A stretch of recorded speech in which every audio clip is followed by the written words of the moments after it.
नमस्कार मित्रों, मैं डॉक्टर राधा कृष्ण।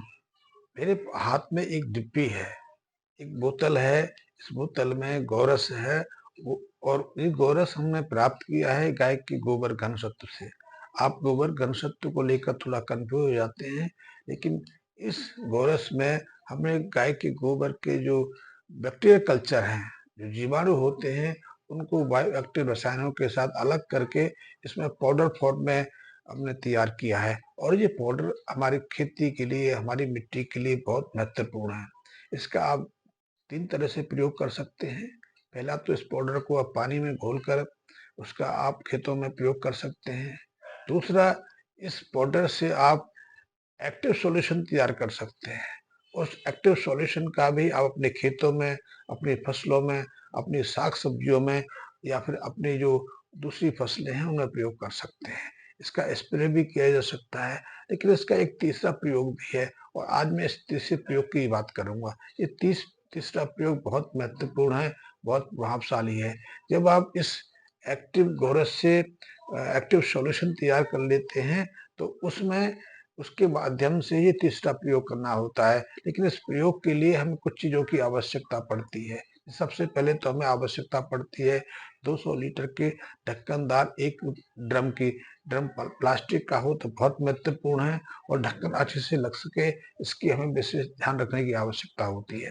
जब आप प्लास्टिक का ड्रम ले लें तो उसमें 100 लीटर के आसपास आप पानी डाल दें। पानी भी शुद्ध हो, इसमें किसी तरह का केमिकल ना हो, अन्यथा उन केमिकल के प्रभाव से जो आपने एक्टिव सॉल्यूशन तैयार किया है, उसका बैक्टीरियल कल्चर है, उसके जो जीवाणु हैं, निष्क्रिय हो जाते हैं, मर जाते हैं। तो इस बात का ध्यान रखें कि हमें किसी केमिकल ट्रीटेड पानी की जरूरत नहीं होती। सिर्फ आजकल कारपोरेशन क्लोरीन से ट्रीट करके पानी सप्लाई करती है, या हम दूसरी चीजों का प्रयोग पानी में कर लेते हैं तो पानी उससे मुक्त हो। तो आप 100 लीटर के आसपास उसमें पानी डाल दीजिए और उसके बाद आपने 5-6 लीटर के आसपास जो आपने एक्टिव बोरस सॉल्यूशन तैयार किया था वो उसमें डाल दीजिए।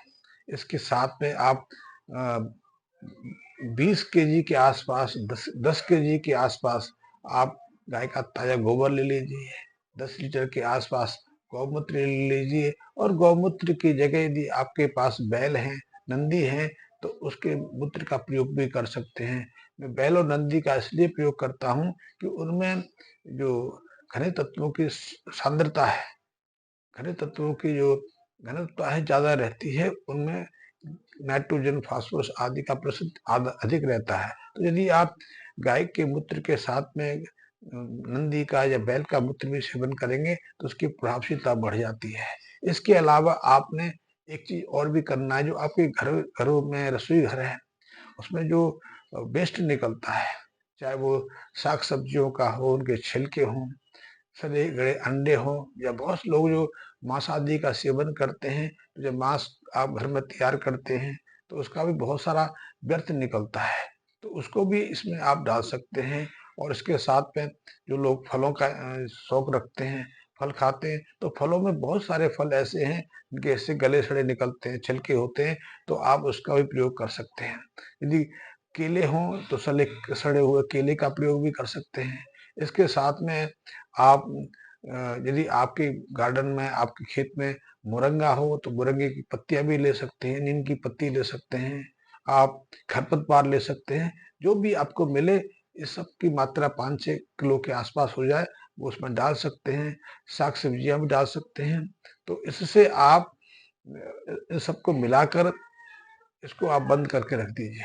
इसमें अच्छे से ढक्कन लगा के रख दीजिए।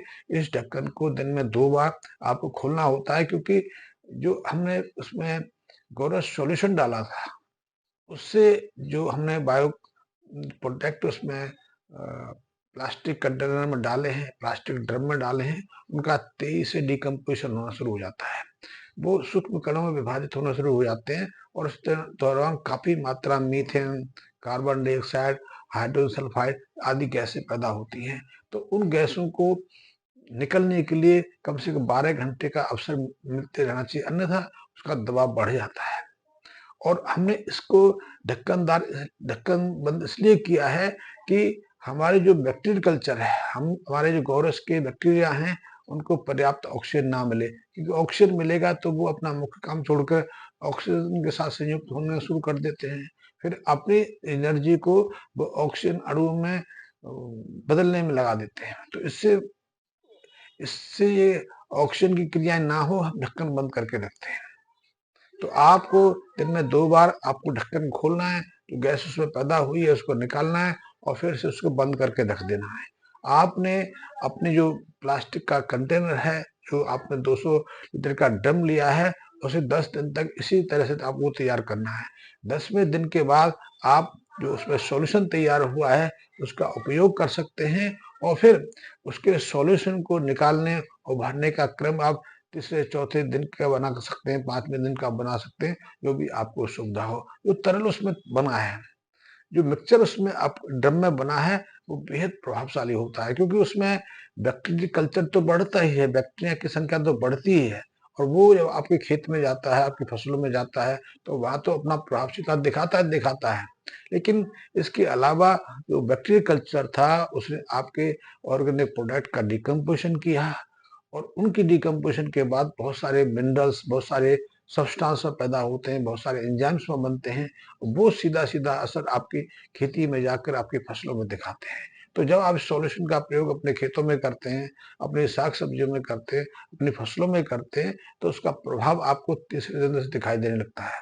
जैसे आप अपने खेतों में यूरिया खाद डालते हैं, तो यूरिया का प्रभाव भी तीसरे दिन दिखाई देता है। तो जब आप इस सॉल्यूशन का प्रयोग अपने खेत में, अपनी फसलों में, अपने साग-सब्जियों में पानी के साथ करेंगे, क्योंकि इस सॉल्यूशन को भी पानी के साथ ही प्रयोग करना होता है और उसमें भी इसकी 3-4% के आसपास की मात्रा रखी जाती है। यानी कि 1000 लीटर पानी में आपको इस सॉल्यूशन को 5-6 लीटर के आसपास मिलाना ही पर्याप्त रहता है। लेकिन आप प्रत्येक 5वें दिन, पहली बार 10वें दिन निकाल सकते हैं, उसके बाद प्रत्येक 5वें दिन आप उसमें से 50 लीटर के आसपास तरल निकाल सकते हैं। उसका प्रयोग अपने खेत में, अपनी बागवानी में कर सकते हैं। जब इस तरल का प्रयोग अपनी बागवानी में करेंगे, खेतों में करेंगे, तो उसका प्रभाव आपको बहुत ही चमत्कारिक रूप से दिखाई देगा। क्यों? क्योंकि बैक्टीरियल कल्चर के साथ में आपको बहुत मात्रा में आपकी मिट्टी को बहुत सारे खनिज तत्व सहजता से मिल जाते हैं। इसमें ऑर्गेनिक कार्बन भी रहता है, नाइट्रोजन, फास्फोरस, सल्फर, मैग्नीज में बहुत सारे तत्व रहते हैं। उनका सीधा प्रभाव दिखाई देता है। इसलिए यदि आप इसका सीधे-सीधे प्रयोग करेंगे, तो तीसरे दिन ही जो मुरझाए पेड़ हैं, जिनकी ग्रोथ रुकी हुई है, जो पीले पत्तेदार पेड़-पौधे हैं, उनमें नई चमक आनी शुरू हो जाती है। पीले पत्तों की जगह हरे पत्ते निकलने शुरू हो जाते हैं।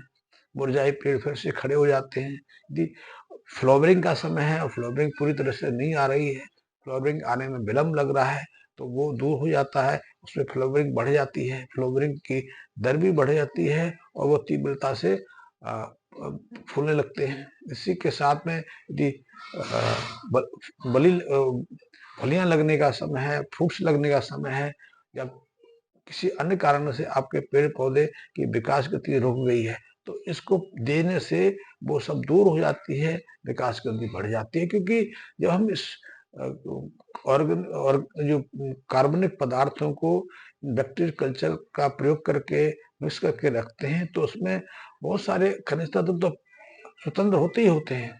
इसके अलावा बहुत सारे हार्मोन्स भी इसमें पैदा हो जाते हैं और को उनका सीधा प्रभाव हमारी फसलों में, हमारे पेड़-पौधों में देखने को मिलता है। तो जब आप इसका प्रयोग अपने खेतों में करते हैं, अपनी बागवानी में करते हैं, अपने फलों के पेड़ों में करते हैं, तो उसका सीधा प्रभाव आपको तीसरे-चौथे दिन से दिखाई देने लगता है। और जब इसका प्रयोग आप अपने खेतों में, अपने पेड़-पौधों में 3-4 बार कर लेते हैं, तो आप स्वयं उसके प्रभाव को देखकर विस्मित हो जाते हैं। तो ये कोई बड़ा रॉकेट साइंस नहीं है।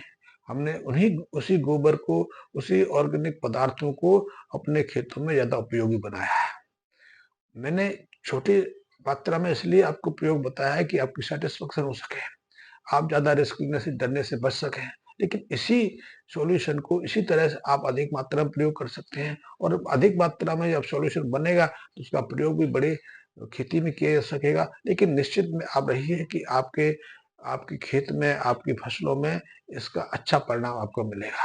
आप इस परिणाम को देखने के लिए, अपने सैटिस्फैक्शन के लिए, अपने डर और वहम को मिटाने के लिए आप चाहो तो इस एक्टिव सॉल्यूशन को मेरे यहाँ से फ्री में प्राप्त कर सकते हैं। आप पहले 100 मीटर में, 50 मीटर में, 200 मीटर में, आप चाहे फसलों में, चाहे साग सब्जियों में की क्यारियों में या फलों के कुछ पेड़ों में प्रयोग करके देखिए। यदि आपको उसमें किसी तरह का नुकसान होता है तो उस नुकसान की भरपाई करने के लिए मैं तैयार हूँ। लेकिन निश्चित रूप आप हो जाइए कि ये प्रयोग हमने वैज्ञानिक रूप से किया है। इस टाइप के प्रयोग और भी दुनिया में माइक्रो ऑर्गेनिज्म को लेके हो रहे हैं। हमने इसको कुछ विशेष तरीके से किया है और विशेष तरीके से इसलिए किया है कि हमने जो माइक्रोब्स, जो जीवाणु को चुना है, वो बहुत ही प्रभावशाली हैं, हार्मफुल हैं, हार्मलेस हैं, इनका कोई नुकसान नहीं है और बेनिफिशियल इफेक्ट इनका रहता है। और उनकी जो उनकी मेटाबॉलिज्म से जो रसायन पैदा होते हैं, वो हमारे लिए, प्रकृति के लिए, पेड़ पौधों के लिए, मिट्टी के लिए, सबके लिए उपयोगी हैं। तो आप इस तीसरे प्रयोग को करेंगे तो निश्चित रूप से इस गोरस कल्चर से गाय के गोबर की जो बात मैं करता हूँ, गाय के गोबर घनसत्व की बात करता हूँ, उसके प्रभाव को देखकर आप विस्मित हो जाएंगे। आपके मन में कोई शंका है, आप इसके बारे में अधिक जानना चाहते हैं, फ्री सैंपल की जानकारी लेना चाहते हैं, तो निसंकोच मुझसे संपर्क कर सकते हैं, फोन कर सकते हैं। फोन करने का मेरा समय है तो उस पर करेंगे तो मुझे असुविधा नहीं होगी। अन्यथा आप मैसेज भेजकर मुझे संपर्क कर सकते हैं। मैं स्वयं आपसे संपर्क करने की कोशिश करूंगा। धन्यवाद मित्रों।